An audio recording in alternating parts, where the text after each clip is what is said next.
Hi, I'm Diane Rutherford at the 7 News Digital News Desk. I'm joined today by Jefferson County's Director of Housing, Jillian Redder, and we're talking today about the homelessness situation in Jefferson County and Watertown. Jillian, thank you very much for joining us today. We were talking earlier, and you've seen the numbers increase, not necessarily in terms of homeless. Tell us a little bit more about how we quantify how many people are homeless out there. It's a tough one to answer because there's certainly different levels, categories of homelessness, if you will. It takes into account those that are unsheltered, so sleeping in places not meant for human habitation. That could be bus stops, it could be parks. It also includes people who don't have a fixed residence of their own, so maybe they're squatting or they're couch surfing. So it's a hard number to really nail down in terms of where we're at with those who are on the street. And I think that varies.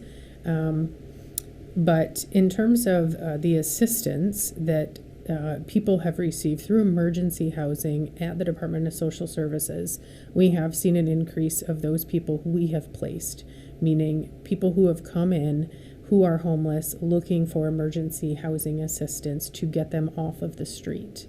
Now, you have looked at the most recent numbers, that's July 2024, compared to the year before of July 2023. Tell us what the numbers are showing you, and what are the numbers? We have seen an increase. So at the end of July 2023, year-to-date placements into emergency housing were about 225. That includes singles and families. And as of July of this year, year-to-date, we're a little over 305. So we've seen an increase, and we've consistently seen an increase occurring since the eviction moratorium. Tell us more about that. Explain what the eviction moratorium is and what the impact of that was. The eviction moratorium allowed landlords at this point to be able to begin the eviction process for tenants.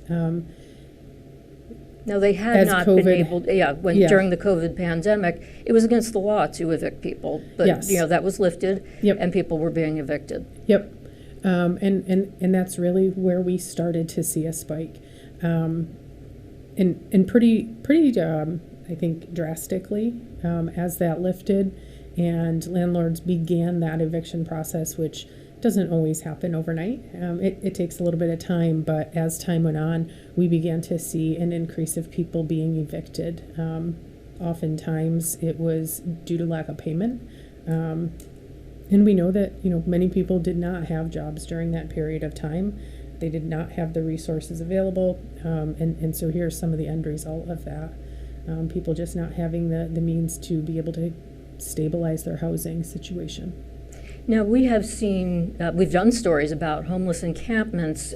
We've seen one under the main awning of Watertown City Hall. We've seen some in the woods or on the streets. Are we seeing more? Are you seeing more? I know it's a hard number to quantify, It is. In the past we've seen a bunch of homeless people at the JBY's, the Butler Pavilion, and we're not seeing them necessarily there now, but we're seeing them at other places. I think that they're certainly still there. They are present. We know that as we navigate through our city streets. We engage with different people. They're not in those typical places because there's been some emphasis on not allowing them to be in certain areas. They're resourceful, and they find other areas. Many times they don't want to be bothered. They don't want to be questioned. They don't want to engage. And so they're looking for areas that are going to be a little bit more inconspicuous. Finding them or seeing them as you drive down the street might be a bit more difficult at times, but that doesn't mean that they're not absolutely able to see you from where they're sort of camped out. Do I think that there's an increase? I don't know if I can answer that because I don't have anything that can can really give me any information on that. I do think that there's more awareness of the homelessness that we're seeing in our area, and I think that brings more attention to it. When you talk about homelessness, it's more aware. It's a topic of conversation. As you drive or walk down the streets, you're going to be more inclined to see someone who is homeless. So I think that there's that aspect of it as well. Now, it's my understanding that you and other Jefferson County officials and Watertown officials are going to be taking some road trips in hopes of getting more information about how other communities handle their homeless situations. Yeah. Tell us about that. Yeah, we're certainly not alone in this, and other communities have seen an increase in their homelessness before we did. Or maybe there was just an awareness of it ahead of time before we really kind of jumped on that. But either way, we know we need to find some solutions to be able to assist and put some systems in place to provide help for people. So we have reached out to Onondaga County, who operates several shelters within that county. And we are scheduled to go and meet with them and tour 2 of their shelters that they operate. One is a men's shelter, the other is a women and family shelter. So get some information, see what their setup looks like, how some of their operational procedures, how they're funded. There's certainly quite a bit that goes into opening and operating a shelter, and to be able to sustain it, we want to be able to be in a good position. And so we're reaching out to our neighboring counties who already have those things up and running to get some guidance and some insight as to how they went about it. I think is a good way for us to go and at least get ourselves started. And you're also going to St. Lawrence County? We are to meet with Step by Step, which is a not-for-profit up in St. Lawrence County. They currently are operating, I think they're in maybe their second, going into their 3rd year of operation of supportive apartments for people. So going to tour that as well. Yeah. Now, I know you face a lot of challenges. And, when I think of director of housing, I think, oh, you're going out there and saying, do you want help? Do you want help? And I'm sure you do that. But it's mostly trying to find the funding in order to start and sustain different shelters and programs to help the homeless. Yeah. Tell us more about that. So you're right on both fronts. There's a component to this position that you are working collaboratively with other community partners to pool resources, to say, okay, what can you bring to the table? We can bring this, and you're going to bring this, and collectively we have this sustainable program. It's easier said than done. There is not a whole lot of operational funding opportunities. There's a lot of capital funding opportunities right now, which is great. We are in desperate need of housing stock within our community, affordable housing, but we also need the other piece. How do we operate that? We have to pay people. We have to have facility costs, maintenance costs, utility costs. And then salary costs of people providing those supportive services to help people further along and really stabilize in their housing situation. So collaborative effort and lots of different people working together. Now, we were talking earlier, and you had said that one of the biggest challenges is the funding sources are so specific about what you use the money for or who you use it for. Let's go into that. Yeah.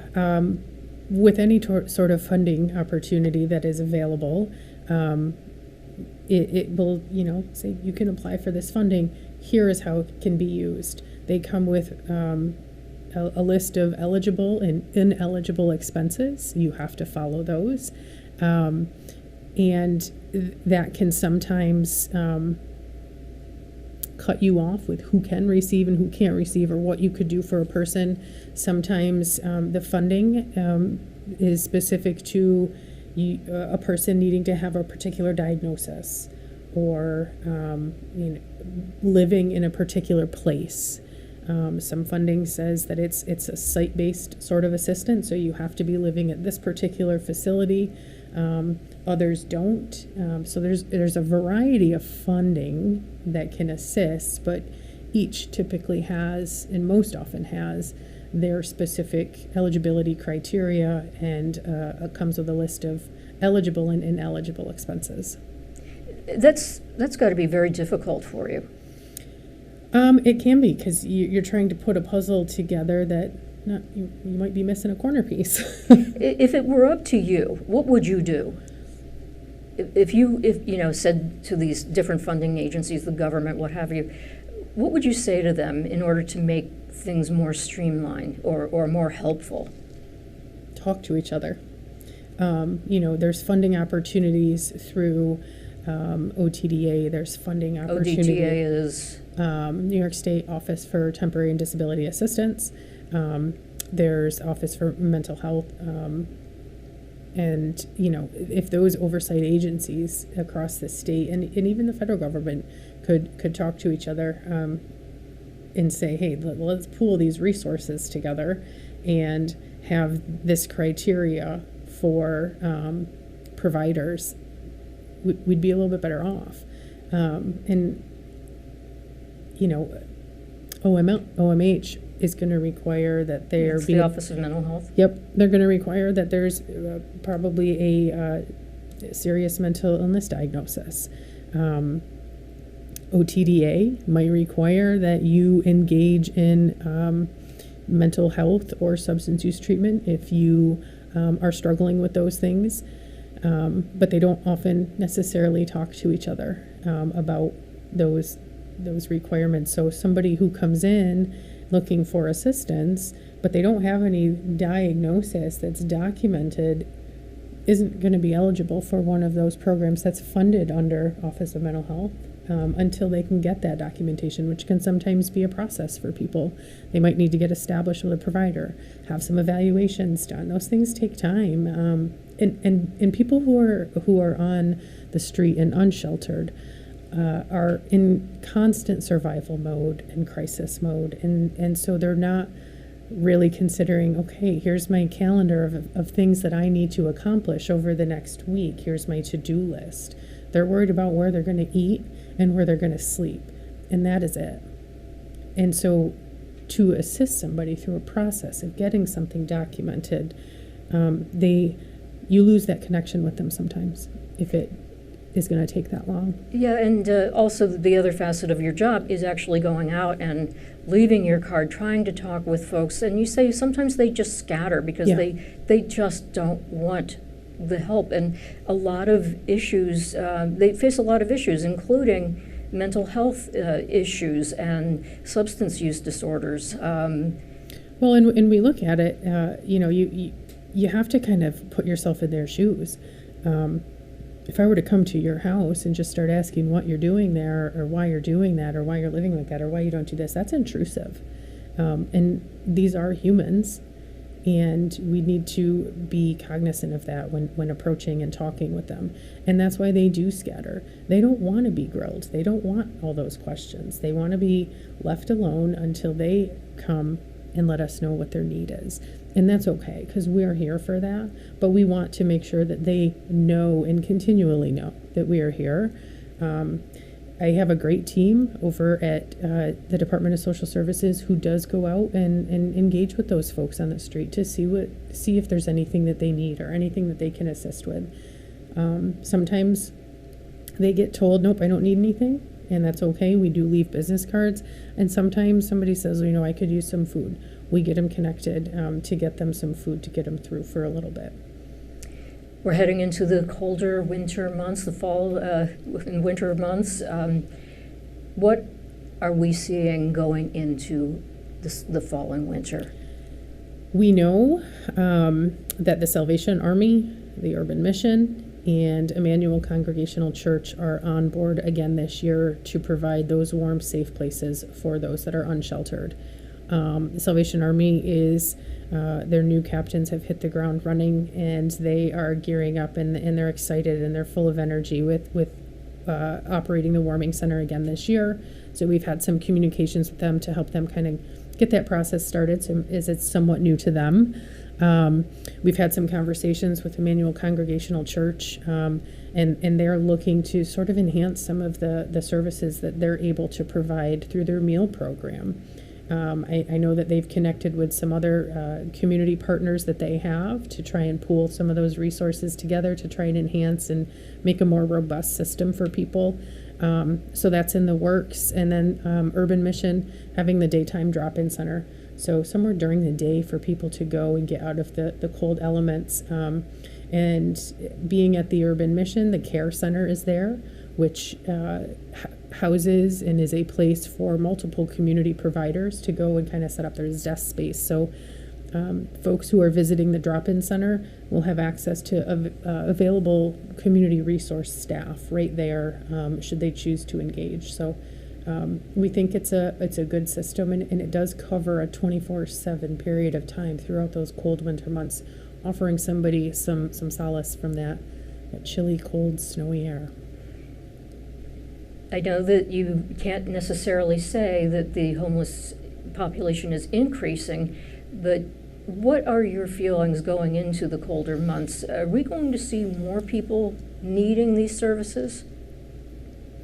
It's tough. I know that I can tell you, so the last 2 years of the warming center, the first year they had some decent numbers.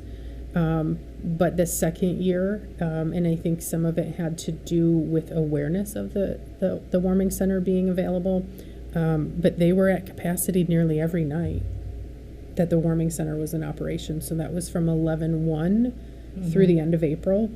I don't think that there was many nights where they had empty beds, and they did have to, I say loosely, turn people away. But if they didn't have room for them, they connected with our after hours team at DSS for emergency housing placement into one of the hotels and motels that we work with. So it's not that as if they were turned away, it's just that might not have been the option for them because there wasn't a bed available. And I know that, they would allow people to kind of come in out of the elements while they assisted them with triaging some of that stuff, which is great.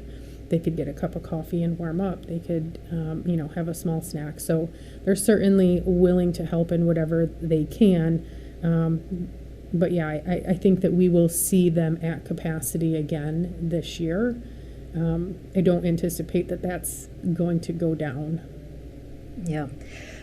Is there anything else you would like to add for our viewers that are watching this about the homeless situation, and any programs or initiatives or final thoughts that you'd like to get out there? We know that there are a lot of people that want to help, and that's great. And we want to be able to engage in that capacity and have those conversations. I've had some people reach out. Whether they're individuals within the community or they're other faith-based or community providers looking for ways that they might be able to assist. And so those conversations are very surface level right now, but they are ongoing. So we're hopeful that we'll have some additional resources and options for people. For example, we had somebody, a couple from Carthage, assist another couple who was living underneath Watertown City Hall's awning, put them up in a hotel and doing a fundraiser for it. You're seeing that sort of assistance from just general folks that want to help? Absolutely. I think that happens probably more often than we know. And that's okay. People help, and they don't necessarily always want the recognition. But I think that there's something to be said about raising some awareness about what your little bit of contribution can actually mean for somebody. So bringing awareness to that concept in and of itself, I think, is a great thing. Yeah. If people are out there watching this and they say, I would really like to do something to help the homeless, is it best to just contact the homeless person directly, or is it best to reach out to your office? I think either one of those methods would be okay, depending on what they're looking to be able to assist with. Certainly, there are processes that have to be followed. Coming from a government standpoint, things don't always move with the speed of light through the government process, as we know. But if they're looking for information, which I've had people do, how would we go about this? How can we do that? Or what's available? Or I know somebody who's struggling with this. What resources are available? Always give us a call. We don't have all of the information, but we certainly have quite a bit, and that's due to the nature of what we do and the collaboration and partnerships that we have. So if we don't have a solid concrete answer, we can certainly let them know that this entity will have that answer. But if somebody is looking to make a direct impact on somebody that they've seen in the street, by all means, go and try and engage with them. All right. Jillian Redder, Director of Housing for Jefferson County, thank you so much for joining us today. Thank you for having me. Absolutely.